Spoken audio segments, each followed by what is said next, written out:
عباس علمبردار کہا جاتا ہے، اور یہ آپ کو شیعہ کے جو گھروں میں وہ جو پنجے اور ہاتھ نظر آتے ہیں وہ انہی کی نسبت سے لگائے ہوئے ہیں، بس یہی رہ گیا.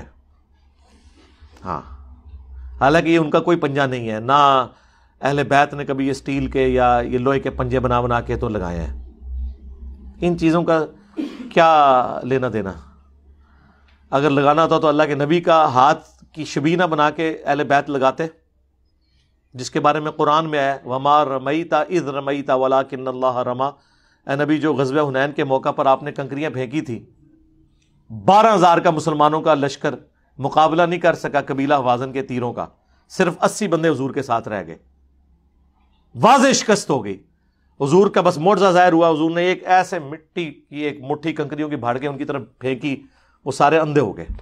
صحیح مسلم میں پوری تفصیل ہے، قرآن میں بھی ذکر ہے وَمَا رَمَيْتَ إِذْ رَمَيْتَ وَلَكِنَّ اللَّهَ رَمَى. اے نبی، جو کنکریاں آپ نے پھینکی تھی وہ آپ نے تو پھینکی نہیں تھی، وہ اللہ نے پھینکی تھی، جبکہ آپ نے پھینکی تھی. سورہ فتح میں آیا کہ یہ جو درخت کے نیچے بیعت کر رہے ہیں نبی تمہاری، اللہ ان سے راضی ہوا ہے، ان کے ہاتھوں پہ اللہ کا ہاتھ ہے، حالانکہ وہ رسول اللہ کا ہاتھ تھا. یعنی رسول اللہ آن دا بہاف آف گاڈ بیعت لے رہے ہیں. تو نبی علیہ السلام کے ہاتھ کا تو پنجہ میں نے تو نہیں کہیں لگے ہوئے دیکھا. تو یہ جذباتی چیزیں ہیں. جب دین کی روح نکل جائے نا، پھر دین میں یہ ساری چیزیں آ جاتی ہیں، جھنڈیاں، کپڑوں میں دین، نعروں میں دین، جھنڈوں میں دین، رنگوں میں دین، یہ سارا ہو جاتا ہے. ما منعک ان تسجد لما خلقت بیدی. ابلیس، اسے میں نے اپنے ہاتھ سے بنایا، دونوں ہاتھوں سے بنایا، تو سجدہ کیوں نہیں کرتا؟ تو خدا کا زور ہے کہ میں نے بنایا، اور ابلیس کا زور ہے کہ یہ مٹی سے بنا. تو ابلیس کی نگاہ مادے کے اوپر ہے کہ کس چیز سے بنا، خدا کی نگاہ نسبت پر ہے کہ بنایا میں نے ہے، بنا کسی بھی چیز سے ہو. یہی ہے نا. اب جو لوگ اعتراض کرتے ہیں کہ بھائی یہ نبی کا جھنڈا، اس میں ہے کیا؟ لکڑی ہے، کپڑا ہے، اور رکھا کیا ہے؟ اس کا احترام اسے آنکھ سے لگانا، یہ کیا مذاق ہے؟ ابو الفضل عباس کا علم کیا ہے؟ اس میں تھوڑی سی چاندی ہے، ایک لکڑی کا چھڑ ہے، تھوڑا سا کپڑا ہے، اس میں رکھا کیا ہے؟ رسول کا ممبر، بھائی لکڑی کے علاوہ اس میں کیا ہے؟ حسین کا تعزیہ، لکڑی اور کاغذ کے علاوہ کیا ہے؟ تو اب جس کی نگاہ فقط مادے پہ ہو وہ پیرو ابلیس ہے، اور جس کی نگاہ نسبت پر ہو وہ پیرو خدا ہے. خانہ کعبہ پاک رکھو. اب اتنا پاک ہے کہ تم نجاست کی حالت میں اس سے گزر نہیں سکتے، اتنا پاک ہے. اچھا بھائی، اس شہر میں تم نے ایک مسجد بنائی، مسجد تو تم نے بنائی ہے نا، لیکن جب منسوب کر دی اللہ کی طرف تو اب نجاست کی حالت میں گزر تو جاؤ لیکن ٹھہر نہیں سکتے. دیکھ رہے ہو احترام کس چیز کا احترام ہے؟ نسبت کا. بھیا رکنا، اور آرام سے رکنا، ذرا ڈفرینٹ طریقے سے آج میں اپنی تمیز کو اسٹیبلش کرنا چاہ رہا ہوں، بہت آرام سے. بھائی یہ احترام کس چیز کا ہے؟ نسبت کا. مسجد تم نے بنائی، اینٹ، گارا، چونا، یہی چیزیں استعمال کی مسجد میں، اور جب وہ بن گئی تو اب تم طہارت کی حالت میں ہو تو گزرو، ٹھہرو، لیکن نجاست کی حالت میں ٹھہر نہیں سکتے مسجد میں. بھائی سمجھ میں آ گئی بات؟ تو جہاں نسبت آ جائے اس کی، وہاں طہارت شرط ہے. اب تم جو قرآن کو چوم رہے ہو تو قرآن کو نہیں چوم رہے ہو، قرآن کے نام پر کبھی جلد چومتے ہو، کبھی کپڑا چومتے ہو. بھائی ایسا ہے یا نہیں؟ یہ نوجوانوں سے پوچھ رہا ہوں، بھائی ایسا ہے یا نہیں؟ قرآن چوما، بھائی جلد چومی نا. اچھا جلسان چوم لیا، اچھا کھولا اسے، کاغذ چوم لیا، قرآن کو تو نہیں چوما. تو حقیقت یہ ہے کہ یہ قرآن نہیں ہے، قرآن کے الفاظ ہیں. اگر یہ بات سمجھ لو تو میری محنت سہولت ہو جائے گی. یہ جو چوم رہے ہو نا، یہ قرآن نہیں ہے، قرآن کے الفاظ ہیں، قرآن کچھ اور ہے.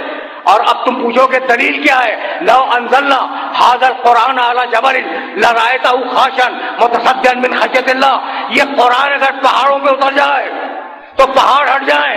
قرآن کو رکھ کے دیکھو، اپنے قرآن کو، کوئی پہاڑ ہٹے گا؟ بھائی توجہات مبذول ہے نا. اپنے قرآن کو رکھو، کوئی پہاڑ ہٹے گا؟ نہیں ہٹا نا. تو اس کا مطلب یہ کہ قرآن کچھ اور ہے، یہ الفاظ قرآن ہے. یہاں تک آ گئے نا. اب قرآن میں اور الفاظ قرآن میں فرق کیا ہے؟ تم ابھی باہر نکلو اس امام بارگاہ سے، یہ جو تار جا رہے ہیں بجلی کے وہ ننگے برہنہ ہے، ایسا ہے یا نہیں؟ گردنیں ہل رہی ہیں.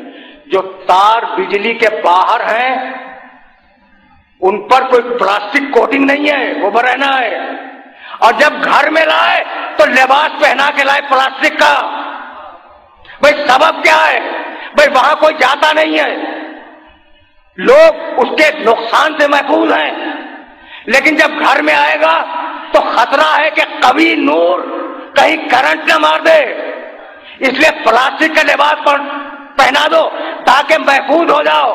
تو جہاں نور قوی ہو اس کے لیے لباس کی ضرورت ہے۔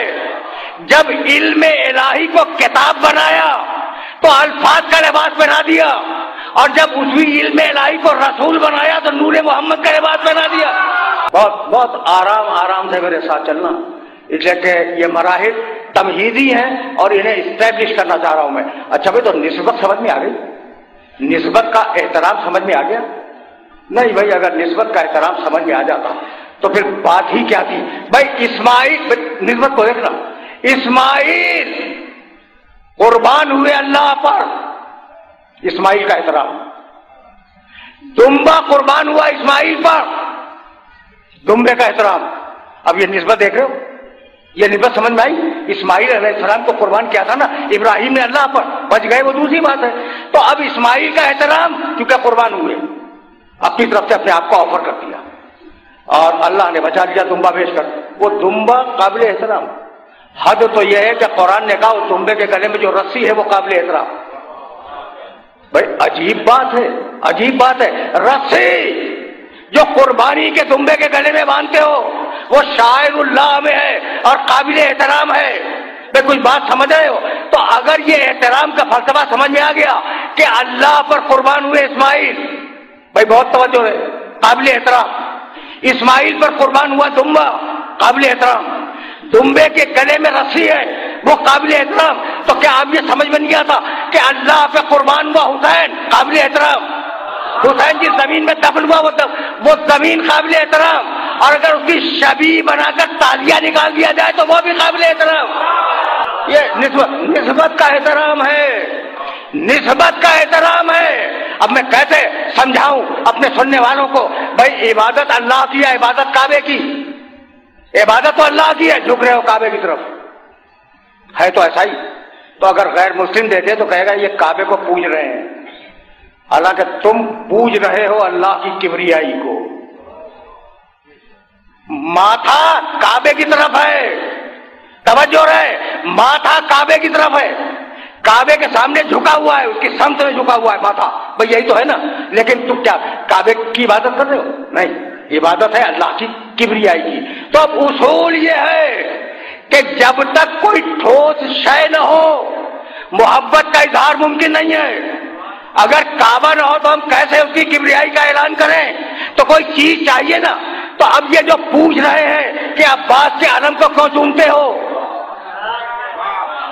حسین کے تعزیے کو کیوں چومتے ہو، تو ہاتھ ہے علم اور تعزیے پر، ہاتھ ہے علم اور تعزیے پر، چوما جا رہا ہے حسین کی امامت کو اور عباس کی اطاعت کو۔